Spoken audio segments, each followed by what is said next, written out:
Collector સાહેબે આજે મને બોલાવેલા અને ડાયમંડ વર્કર યુનિયનના પ્રતિનિધિમંડળને પણ બોલાવેલા. ચર્ચાની અંદર 3 બાબતોની ચર્ચા થઈ.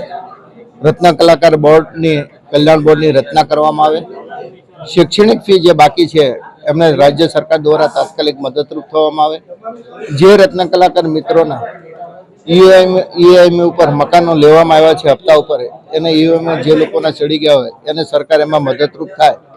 ખૂબ પોઝિટિવ રીતે ચર્ચા વિચારણા થઈ.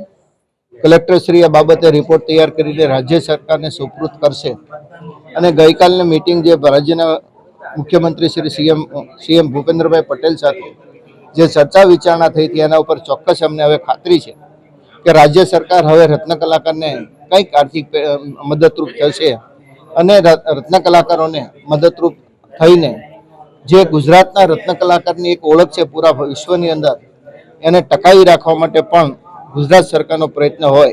એમના એસોસિએશન તરફથી અને ઇન્ડસ્ટ્રીઝ ડાયમંડ ઇન્ડસ્ટ્રીઝ તરફથી અમુક જે એમના ઇન્ડસ્ટ્રીઝને લગતી રજૂઆતો જે છે એ કરવામાં આવી.